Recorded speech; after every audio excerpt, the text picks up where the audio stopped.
barrow is as long as that space, and also points directly to the top of that space. Now this is from Neolithic times, old New Stone Age, so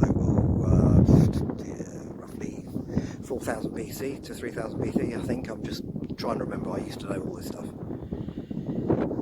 off by heart. Now, about 1,000 years younger than that is Windover round barrow, which is the largest round barrow in this part of Sussex, about 1,000 years older than the long barrow, and stands directly above where the Long Man now is, which is down there. So even though Long Man of Wilmington is, for certain, itself a modern figure, the space it now occupies is enhanced by two unusually large monuments from two completely different cultures, 1,000 years apart, which has always intrigued me.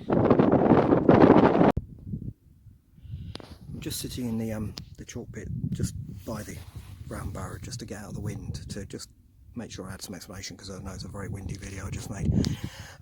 Yeah, so the long barrow, like I say, it's as long, more or less the same as the space occupied by Long Man of Wilmington.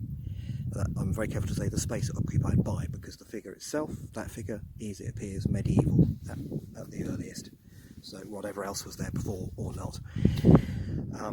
And it points directly to the top of that space, so it is angled directly towards the top of that space. And the round barrow, again, both the largest of examples of their type of barrow in this part of Sussex, in this part of the world. The round barrow is positioned directly above that space.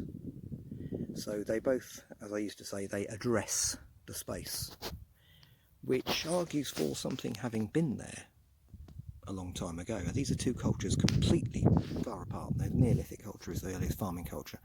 They're burying their dead in communal long barrow graves, and in this part of the world they couldn't be chambered graves, but it's a cultural burial tradition, whereas the Bronze Age tradition is far more based around burying single figures, important figures. By the later Bronze Age, which that one is, it's just a funeral urn, it's just cremated remains being buried there, rather than the crouch burials in the earlier Bronze Age.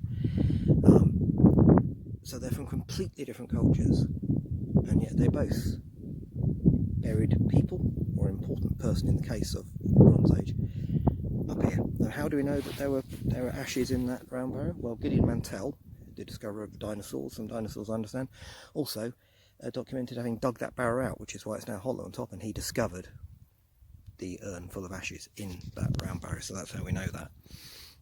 So it's always intrigued me, something, that space where the Long Man is now, is an important space, and I still believe that a long time ago something was there, if not the current figure.